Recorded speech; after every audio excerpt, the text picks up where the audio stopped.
Dear friends, welcome to Biblical Parivartana once again. Thank you. And welcome to దేవుని ప్రేమ ఇదిగో జ్ఞానములు. దీని గురించినటువంటి questions కానీ క్లారిఫికేషన్స్ కానీ ఏదైనా ఉంటే దయచేసి మీరు రాయండి, ఆ చాట్ బాక్స్లో పెట్టండి. మరి థర్స్డే ఈవినింగ్ 7 o'clockకి లైవ్ క్యాస్ట్లో ఉంటుంది కదా, దానికి సంబంధించినటువంటి వ్యాఖ్యానం కానీ లేకపోతే సమాధానం కానీ ఇస్తాం. దేవుని సేవ పరిశుద్ధాత్మ అభిషేకంతో చేస్తున్నామా అనేటువంటి క్వశ్చన్ మనం అడగాలి. దానికి సంబంధించినటువంటి వాక్య భాగం మొదటి సమూయేలు 16వ అధ్యాయంలో ఉండి ఉంటుంది. ఆగస్టు 24కి చెందినటువంటి వాక్య భాగం. ప్రార్థన చేసుకుందాం. May the words of my mouth and the meditation of our hearts be acceptable in thy sight, our rock and redeemer. Amen.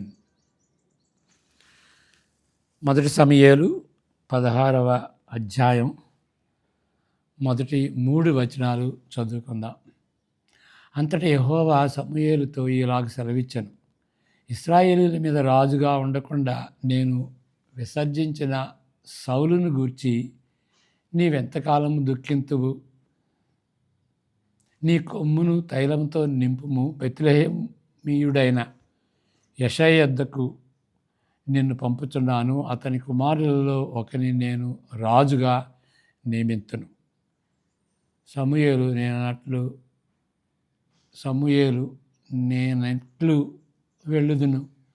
నేను వెళ్ళిన సంగతి సౌలు వినిన ఎడల అతడు నన్ను చంపుననగా, యెహోవా నీవు ఒక పెయ్యను తీసుకొని పోయి యెహోవాకు బలి పశువును వధించుటకై వచ్చితినని చెప్పి యెషయని బల్యర్పణమునకు పిలువుము. అప్పుడు నీవు చేయవలసిన దానిని నీకు తెలియజేతును. ఎవని పేరు నేను నీకు చెప్పుదునో అతనిని నీవు అభిషేకింపవలనని సెలవీయగా, నెక్స్ట్ ఆ వచనం చివరి వరకు చదువుకుందాం. సమూయేలు యెహోవాతో ఇచ్చిన సెలవు చొప్పున బెత్లెహేమునకు వెళ్ళాను. ఆ ఊరి పెద్దలు అతని రాకడకు భయపడి సమాధానముగా వచ్చుచున్నావా అని అడుగగా, అతడు సమాధానముగానే వచ్చితిని, మీరు శుద్ధులై నాతో కూడా బలికి రండని చెప్పి యెషయని అతని కుమారులను శుద్ధి చేసి బలి అర్పించను. 6వ వచనం నుండి తర్వాత చదువుకుందాం. ఇక్కడ చదివి అప్రాప్రియేట్. ఇశ్రాయేలీయులపై దావీదును అభిషేకించిన తరువాత తన పట్టాభిషేకము చాలా సంవత్సరాలు పట్టినప్పటికీ ఈ విషయం చాలా ఆసక్తితో నిండుకొని ఉంటున్నది. ఇప్పుడు ఎంతకాలం తర్వాత చాలా కాలం అని చెప్తున్నాం, కానీ ఎంతకాలం అనే దాన్ని ఖచ్చితంగా చెప్పడానికి వీల్లేదు. ఎందువల్లంటే బైబిల్లో లేదు. ఒకవేళ ఆయన వయస్సు 15 to 20 years లోపల సమూయేలు ఆయన్ని అభిషేకిస్తే ఆయన 30 సంవత్సరాలకి అభిషేకం జరిగితే anywhere between 10 to 15, so 10 to 15 years వ్యవధిలో ఉంటుందన్నమాట. అంటే అంతకాలం పట్టింది, 10 to 15 years అని గెస్ చేయొచ్చు. మామూలుగా యూదులు 30 yearsలో వాళ్ళ జాబ్లో ప్రవేశిస్తారు. ప్రభు కూడాను 30 సంవత్సరాలు అప్పుడు ఆయన బాప్తిసం పొందాడు. సామాన్యంగా యూదులు when they are of 30 years of age, they enter into their vocation. ఆధారం చేసుకుని చెప్పినటువంటి మాటలు. సర్వశక్తిమంతుడైన దేవుని కంటే ప్రవక్తలు, బోధకులు, చెడ్డ నాయకుని కొన్నిసార్లు నెమ్మదిగా వదిలించుకుంటారు. పాస్టర్ కానీ మరి ఆయన ఎట్లా వదిలించుకోవాలి, చాలా టైం పట్టుద్ది ఆయన వదిలించుకోవటానికి. అంటే దేవుడు వదిలించుకునే దానికంటే మనుషులు వదిలించుకోవటానికి ఇంకెక్కువ టైం పట్టుద్ది. ఎందుకంటే మనుషులు నెమ్మదిగా వదిలించుకోవటానికి వీలవుతుంది అన్నమాట.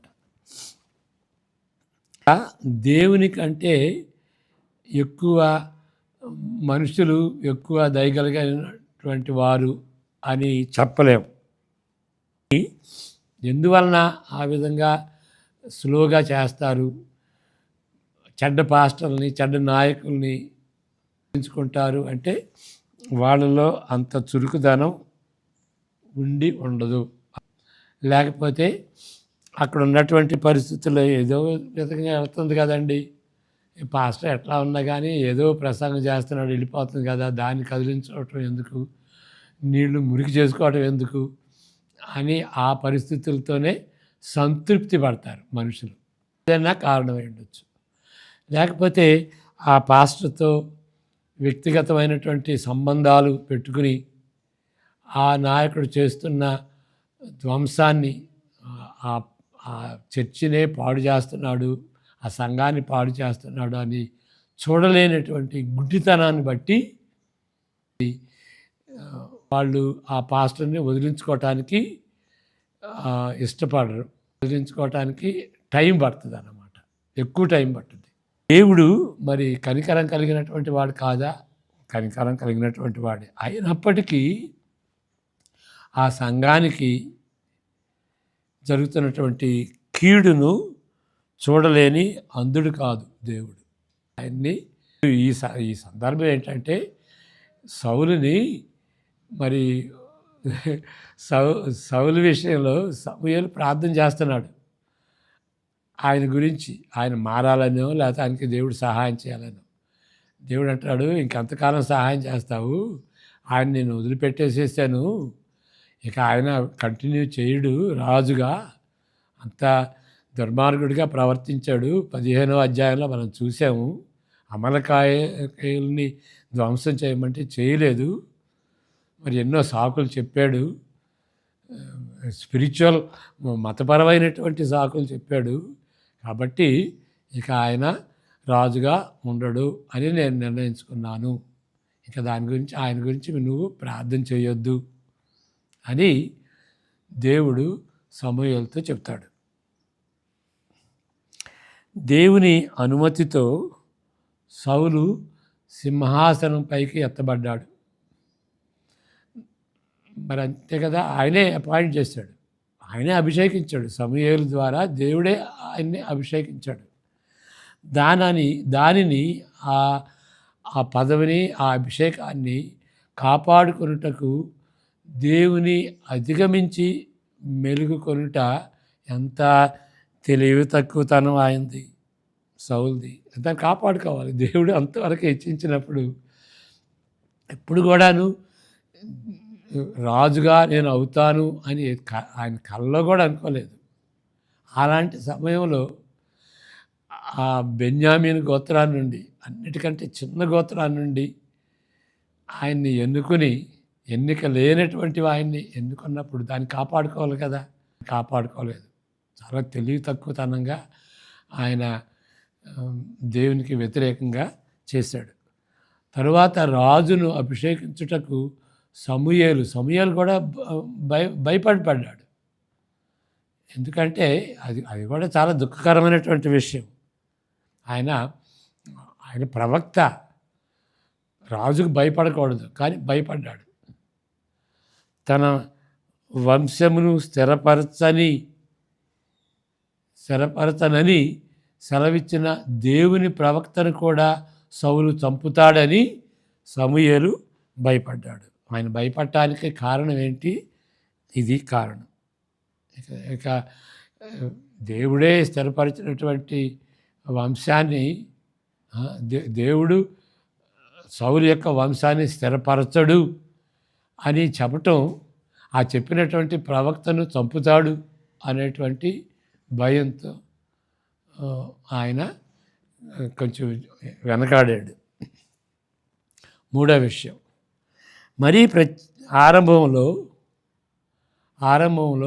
సింహాసనము అధిష్ఠించిన సౌలు ఎంతో ఆశాజనకంగా, ప్రామిసింగ్గా ఉంటాడు, కనిపిస్తాడు. చాలా తనను తాను తగ్గించుకుంటాడు కదా. ఏంటండి, నేను లీడర్ని కాదు, నేను సిగ్గుపడేటువంటి వ్యక్తిని అంటే దేవుడు సమూయేలు ద్వారా వెతకాల్సి వచ్చింది. ఆ విధంగా వెతికినప్పుడు నేను తగినటువంటి వాడిని కాదు అని తను తగ్గించుకున్నాడు కదా. ఇప్పుడైతే పరిస్థితి మారింది, ఆయన దృక్పథం మారింది. ఆయన ఎస్టాబ్లిష్ అయ్యాడు అనుకున్నాడు. ఎప్పుడైనా సరే ఎస్టాబ్లిష్ అయిన తర్వాత ప్రాబ్లమ్స్ వస్తాయి, ముందు బాగానే ఉంటుంది. ఆ విధంగా సౌలు మరి ఎస్టాబ్లిష్ అయిన తర్వాత ఆయన వైఖరి మారింది. యెషయి కుమారులలో ఉదాహరణకు ప్రథమ పుత్రుడైన ఎలియాబు రాజు టీవీ గలవానిగా సమూయేలు తలస్తున్నాడు. రాజు టీవీ వచ్చేసేసింది. కానీ దేవుడు సెలవిచ్చింది ఏంటి అని అంటే, అతని రూపమును అతని ఎత్తును లక్ష్య పెట్టవద్దు, మనుషులు లెక్కపెట్టు వాటిని యెషయా లెక్క పెట్టడు, అతని త్రోసివేసి ఉన్నాను. దేవుడు రిజెక్టెడ్. మనుషులు పైరూపమును లక్ష్య పెట్టుదురు కానీ యెహోవా హృదయమును లక్ష్య పెట్టును. అది చాలా హార్ట్ సర్చింగ్ మ్యాటర్ కదా. పై చూపులకి అది కాదు, హృదయాన్ని చూసేటువంటి దేవుడు. మరి ఇంకా ఇప్పుడు అప్లికేషన్ ఇక్కడ, మరి ప్రత్యేకంగా మనం క్రిస్టియన్ లీడర్స్ అయినటువంటి మనం, విశ్వాసులుగా ఉన్నటువంటి మనం జీవిస్తున్నటువంటి ప్రస్తుత కాలంలో నిజానికి బదులు నిజంగా పై ఆకర్షితులమైనటువంటి విషయాన్ని, తాజాగా ఆ పాఠాన్ని మనం నేర్చుకోవాలి. శుద్ధ హృదయమును అలంకరించుకున్నట్టు కంటే, శుద్ధ హృదయంతో పరిశుద్ధతతో మన హృదయాన్ని అలంకరించుకునే కంటే, శుద్ధ హృదయమును అలవరుచుకొనుట కంటే హెచ్చించుకొనుటకు మనం నీట్గా సిద్ధపడటం, మన వైఖరి ఎట్లా ఉంది, మన రూపురేఖలు ఎలా ఉన్నాయి, మన అందచందాలు ఎలా ఉంది, మన క్రాఫ్ట్ ఎట్లా ఉంది, మన దుస్తులు ఎట్లా ఉంది, మన సూట్ ఎట్లా వస్తుంది అని దానికి సిద్ధపడేటువంటి విషయంలో మనం ఎక్కువగా ప్రాముఖ్యత ఇస్తున్నాం. అంతేకాదు, ఎట్లా గంభీరంగా మాట్లాడాలి, ఆ స్టైల్ ఎట్లా ఉండాలి అని ఒప్పించే స్వరాన్ని బట్టి మన స్వరం ఎట్లా ఉండాలి, ఆ గంభీరత ఎట్లా ఉండాలి, దాన్ని డెవలప్ చేసుకోవటానికి, దాన్ని అభివృద్ధి చేసుకోవటానికి అనేక మంది బోధకులు అతి శ్రద్ధ చూపుతారు. అంతేగాని దానికి తగినట్టుగా శుద్ధ హృదయం కావాలి, దాన్ని అలవరుచుకోవటానికి మన శ్రద్ధ చూపటం అరుదుగా ఉంటుంది. చాలా ఇది ఖండించేటువంటి మాటలు కదా. శుద్ధ హృదయానికి సంబంధించినటువంటి ఆ ప్రార్థన, ఇది మహారాజు ఏ విధంగా ప్రార్థించాడు, నా హృదయంలో, నా మనసులో శుద్ధ హృదయాన్ని అనుగ్రహించు ప్రభువా, మీకు ఆయాసకరంగా ఏదన్నా ఉంటే దాన్ని చూపించు ప్రభువా, దాన్ని తీసివేసుకోవటానికి నాకు శక్తిని ప్రభువా అని అలాంటి ప్రార్థన మనం చేసుకోవాలి. నాలుగవ విషయం, దావీదు జీవితంలోను తన సేవలోను అతి ప్రాముఖ్యమైనది ఏది అని అంటే, ఆత్మ దావీదు అభిషేకించువాడు ఆయన ఎదుట నిలిచి ఉన్నాడని అనుకున్నాను. అయితే యెహోవా సమూయేలుతో ఇలాగ సెలవిచ్చాను, అతని రూపమును అతని ఎత్తును లక్ష్య పెట్టకము, మనుషులు లెక్కపెట్టు వాటిని యెహోవా లక్ష్య పెట్టాడు. మరి సౌలు చాలా అందంగా ఉంటాడు, చాలా ఎత్తు అయినటువంటి వాడు, వాడిని లక్ష్య పెట్టలా. కాబట్టి దాన్ని బట్టి నువ్వు పోవద్దు, అలాంటి వ్యక్తిని ఎట్లా తీసివేస్తాడు అని నువ్వు తలంచవద్దు. అదేవిధంగా ఇక్కడ కూడాను ఈ ఎలియాబు విషయంలో కూడాను చెబుతున్నాడు అన్నమాట. ఆయన ఎత్తు, ఆయన మనుషులు ఏ విధంగా లెక్క పెడతారో ఎత్తుని, అందచందాలని, వాటిని లక్ష్య పెట్టవద్దు. నేను అతని త్రోసివేసి ఉన్నాను. మనుషులు పైరూపమును లక్ష్య పెట్టుదురు కానీ యెహోవా హృదయమును లక్ష్య పెట్టరు. యెహోవా హృదయమును లక్ష్య పెట్టును. యెషయి అబీనాదాబును పిలిచి సమూయేలు ఎదుటికి అతన్ని రప్పింపగా అతడు యెహోవా ఇతని కోరుకొనలేదనెను. అప్పుడు యెషయి షమ్మాను పిలువగా అతడు యెహోవా ఇతనిని కూడా కోరుకొనలేదని చెప్పాను. యెషయ తన 7 కుమారులను సమూయేలు ఎదుటికి పిలువగా సమూయేలు యెహోవా వీరిని కోరుకొనలేదని చెప్పి, నీ కుమారులందరూ ఎక్కడ ఉన్నారా అని యెషయిని అడుగగా అతడు, ఇంకనూ కడసారి వాడు ఉన్నాడు, చిన్నపిల్లోడు ఉన్నాడు, వాడు గొర్రెలను కాయుతున్నాడని చెప్పాను.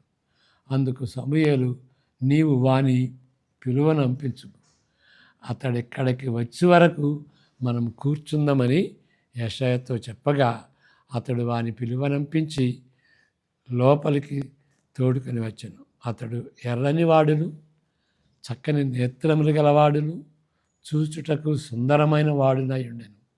అతడు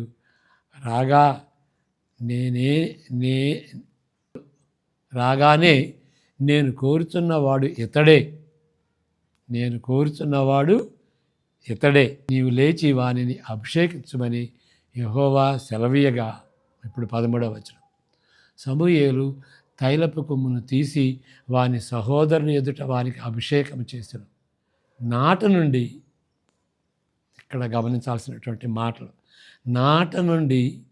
అప్పటి నుండి యెహోవా ఆత్మ దావీదు మీదికి బలముగా వచ్చెను.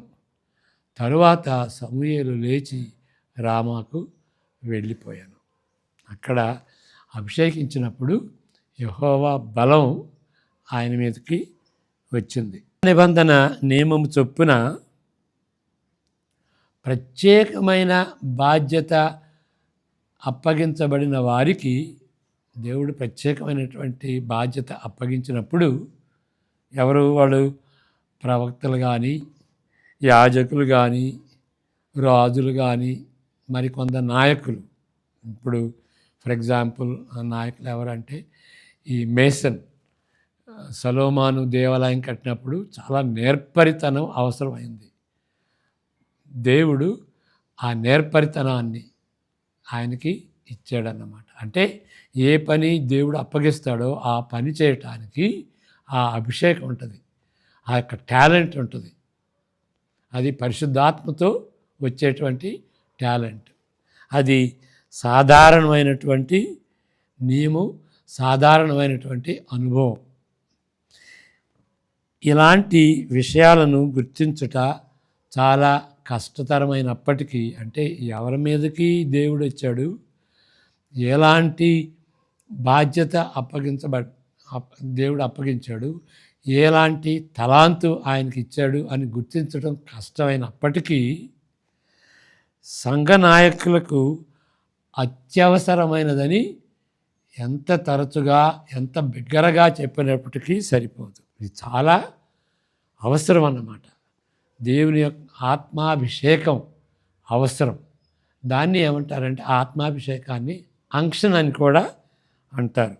అంక్షన్ అంటే అభిషేకం, ఆత్మాభిషేకం. ఆత్మ చేత దేవుడు అభిషేకించటం అని దాని అర్థం. ఈ ప్యూరిటన్స్ ఇంగ్లాండ్ నుండి పారిపోయి స్వతంత్రత కోసం అమెరికా వెళ్ళినటువంటి వాళ్ళు, ఆ ప్యూరిటన్స్ ఈ మాట అంటే చాలా ఇష్టం అన్నమాట. అంటే దేవుని యొక్క అభిషేకం లేకుండా నువ్వు దేవుని సేవ చేయొద్దు అని పట్టుబడినటువంటి ప్యూరిటన్స్. ప్యూర్గా ఉండాలి, దేవుని దృష్టిలో పరిశుద్ధంగా ఉండాలి. ఆ విధంగా ఆ ప్యూరిటన్స్ అమెరికా వెళ్ళి ఆ సువార్త చెప్పాలి. ఏ ఏ నిర్బంధం లేకుండా, ఏ ఒత్తిడి లేకుండా, ఇంగ్లాండ్లో ఉన్నటువంటి గవర్నమెంట్ ఒత్తిడి లేకుండా పరిశుద్ధతతో దేవుని యొక్క అభిషేకంతో సేవ చేయాలని వెళ్ళినటువంటి వాళ్ళు ప్యూరిటన్స్. ఆ ప్యూరిటన్స్ గురించి చాలా లిటరేచర్ ఉంది. ఓకే, మన మన దేశం వచ్చినటువంటి జిమ్ ప్యాకర్, జేమ్స్ ప్యాకర్, ఆయన పుస్తకాలు కూడా రాశాడు. నోయింగ్ గాడ్ అనేటువంటి పుస్తకం చాలా ప్రసిద్ధి చెందింది. ఆయన కూడా ప్యూరిటన్స్లో ఒకటిగా మనం ఎంచవచ్చు. అంటే ప్యూరిటీ ఆఫ్ లైఫ్ అని కోరినటువంటి వాళ్ళు అన్నమాట. వాళ్ళలో అంటే ఆ చర్చిలో నేను పరిచయం చేశాను. ఆ ప్యూరిటన్స్ ఎస్టాబ్లిష్ చేసినటువంటి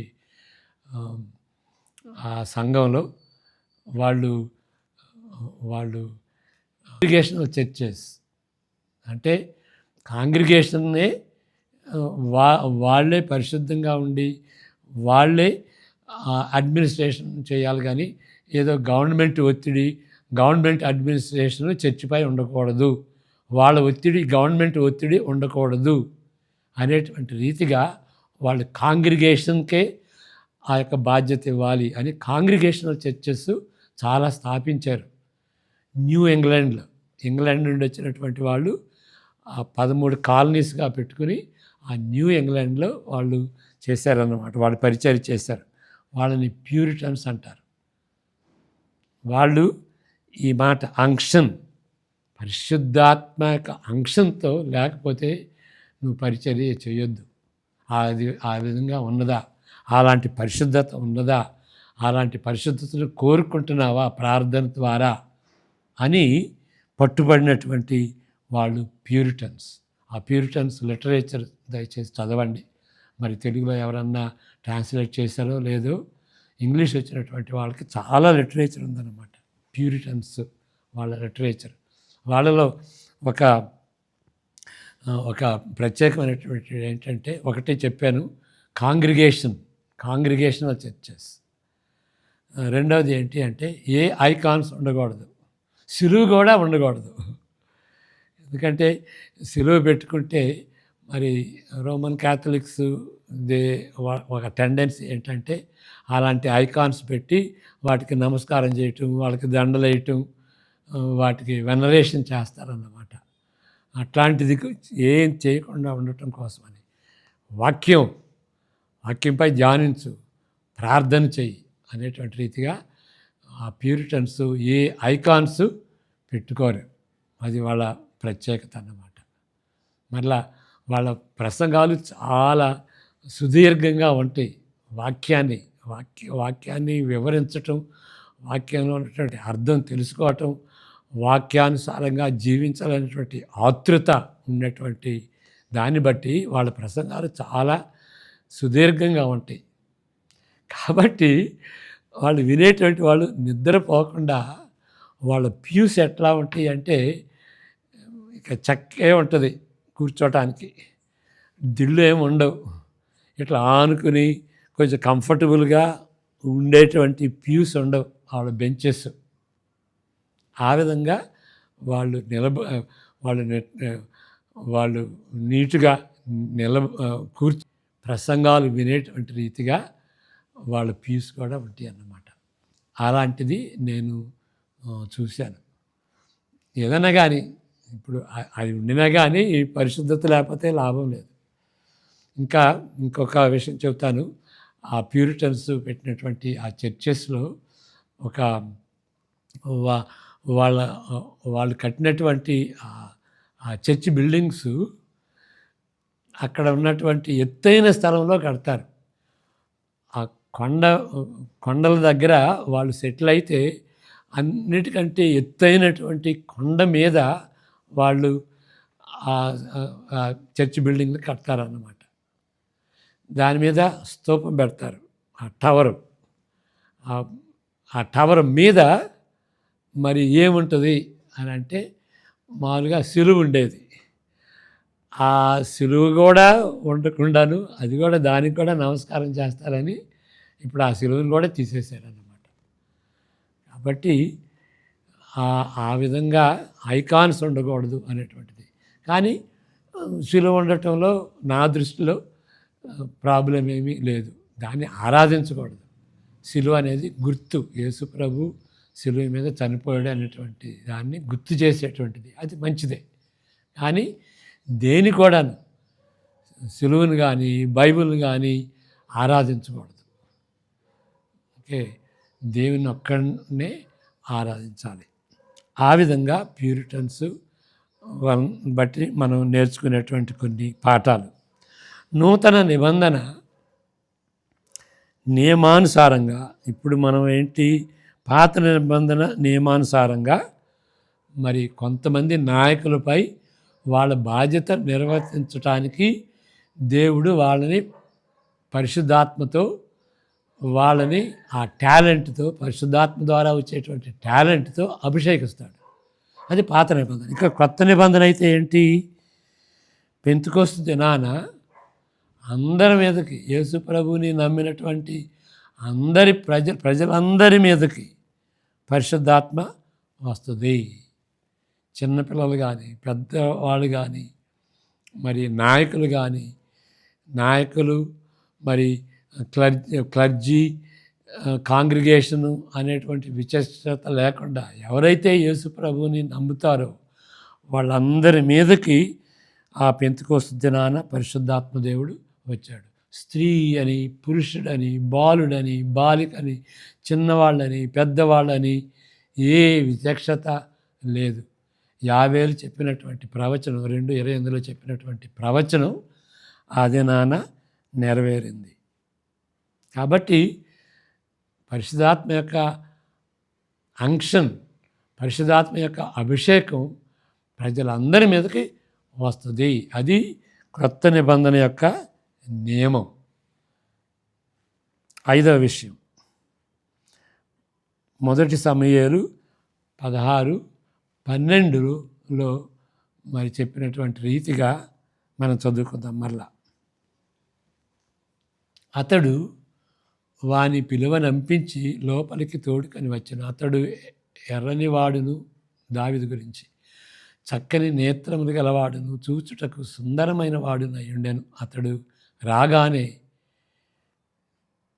నేను కోరుకున్న వాడు ఇతడే, నీవు లేచి వానిని అభిషేకించుమని యెహోవా సెలవీయగా. ఆయన అభిషేకించాడు అన్నమాట. నీవు లేచి వాని అభిషేకించుము. అవి చాలా మంచి మాటలు కదా. ఆ మాటలను బట్టి బైబిలు జ్ఞానము గల ప్రతి వ్యక్తి హృదయానందంతో ఉప్పొంగిపోతారు. ఏంటి? నీవు లేచి వానిని అభిషేకించుము. అక్కడైతే ఆ సందర్భంలో సమూయేలు 16వ అధ్యాయంలో సమూయేలు దావీదుని అభిషేకించాలి. అక్కడైతే దావీదు విషయంలో సమూయేలునకు ప్రభువు సెలవిచ్చినటువంటి మాటలు ఏంటి? నీవు లేచి వానిని అభిషేకించు. ఎవరిని అభిషేకించాలి? దావీదును అభిషేకించాలి. దావీదునే అభిషేకించాలి. విమోచన చరిత్రలో ఇది ఒక ప్రాముఖ్యమైనటువంటి మైలురాయి. దేవుని అభిషేకించటం అది చరిత్ర అంతటిలో, రక్షణ చరిత్ర అంతటిలో, విమోచన చరిత్ర అంతటిలో అది చాలా ప్రాముఖ్యమైనటువంటి మైలురాయి. ఎందుకు? దావీదు వంశం ప్రధానమైంది. దావీదు ప్రముఖుడైనటువంటి వ్యక్తి. ఇశ్రాయేలుని ఏలేటువంటి వాడు దావీదు, సొలొమోను. ఇక ఆ వంశంలో వచ్చినటువంటి వ్యక్తి. ఆ వంశంలో వచ్చినటువంటి వ్యక్తి ఇంకెవరు? యేసుక్రీస్తు. ఓకే, ఆ యేసుక్రీస్తు ఎవరు? దావీదు కుటుంబంలో పుట్టినటువంటి వ్యక్తి. ద షూట్ అంటాడు, చిగురు. దావీదు ముద్దుకి చిగురు పుట్టింది అని అంటారు కదా. క్రిస్మస్ దినాల్లో చెప్పుకుంటాం. యేసుక్రీస్తుకి ఒక బిరుదు ఏంటంటే చిగురు. నజరేత్ అంటే చిగురు. దావీదు కుటుంబంలో ఆశాజనకంగా ఉండేటువంటి చిగురు పుట్టింది ఆ ముద్దునకు. దావీదు కుటుంబంలో ఎవరు రాజు, సరైనటువంటి రాజు అసలు లేడు. దావీదు రాజే లేడు. అలాంటి పరిస్థితుల్లో ఆశాజనకంగా ఉండేటువంటి యేసు ప్రభు పుట్టాడు. కాబట్టి చిగురు ఎట్లా ఆశనిస్తుందో, అది ముద్దు కాదయ్యా, చనిపోలేదు, చిగురు వస్తుంది అని ఏ విధంగా హార్టికల్చర్లో మనం చెప్పుకుంటామో, అదేవిధంగా యేసు ప్రభు దావీదు వంశంలో పుట్టి చిగురుగా ఉన్నాడు. అది చిగురే కాదు, ఆయన రూట్ కూడా. అది బ్రాంచే కాదు, చిగురు బ్రాంచి. అదే దానికి మూలం కూడా. దావీదు వంశానికి మూలం, దావీదు వంశానికి వేరు. So he is the alpha. అందువల్లనే దావీదు వంశానికి ఆయన ప్రభువు కూడా. అది దావీదు వంశంలో పుట్టినటువంటి కుమారుడే కాదు, ముది మనవడే కాదు, దావీదుకి ఆయన ప్రభువు కూడా. ఓకే అని మనం ప్రకటన గ్రంథంలో చూస్తాం. He is the shoot and the root. He is the root and shoot. Shoot అంటే చిగురు, రూట్ అంటే వేరు. కాబట్టి అలాంటి వ్యక్తి దావీదు. ఆయన అభిషేకించబడ్డాడు. అది ప్రముఖుడైన వారికి దారి తీసేటువంటి అభిషేకం. ఆ అభిషేకం ఎట్లా జరిగింది? ఆర్భాటం లేకుండా జరిగింది. ఒక ఇంట్లో జెస్సీ ఇంట్లో మరి ఆయన దావీదు లేనప్పుడు, దావీదు మరి కాపరిగా కాస్తున్నప్పుడు ఆయన తీసుకొని వచ్చి ఆయన్ని అక్కడ అభిషేకించాడు. ఏ ఆర్భాటం లేకుండా అభిషేకించాడు. ఆర్భాటం లేని ఆరంభం ఆయనది, ఆ దావీదుది. ఆయన వల్లనే ప్రపంచానంతటికీ రక్షణ వచ్చింది. కాబట్టి ఇది ప్రాముఖ్యమైనటువంటి మైలు రాయి. ఇప్పుడు మనం గ్రహించాల్సింది ఏంటి అని అంటే, ఇక్కడ ఇంతకుముందు చెప్పుకున్నాం, నూతన నిబంధన నియమానుసారంగా పెంతెకోస్తు దినమున దేవుని నిబంధన ప్రజలందరిపై పరిశుద్ధాత్మ వచ్చిన యుగంలో ఆ విధమైన అభిషేకం మనకు ఉండాలి అని కోరుకోవటం అది సబబు కాయింది కాదా? మనకు అలాంటి అభిషేకం ఉన్నదా? ప్యూరిటన్స్ ఆశించేటువంటి అభిషేకం మనకున్నదా? ఆ అభిషేకంతో మనం దేవుని సేవిస్తున్నావా? అలాంటి అభిషేకంతో క్రైస్తవ జీవితం జీవిస్తున్నావా? మరి యోహాను పత్రికలో అంటాడనమాట, అలాంటి అభిషేకం అందరికీ ఉంది. ప్రతి ఒక్క విశ్వాసికి ఆ అభిషేకం ఉన్నది. ఆ అభిషేకం ఉన్నటువంటి వాడు ఎప్పుడూ రక్షణ పోగొట్టుకోడు ఆ అభిషేకాన్ని బట్టి అని అక్కడ యోహాను పత్రికలో మనం చూస్తున్నాం అన్నమాట. కాబట్టి అలాంటి అభిషేకంతో మనం ప్రసంగాలు చేయాలి, మనం బోధించాలి, క్రైస్తవ జీవితం జీవించాలి. ప్రార్థన చేసుకుందాం. May the grace of the Lord Jesus Christ and the love of the Father and the fellowship and the unction of the Holy Spirit be with each one of us now and all the days to come. Amen.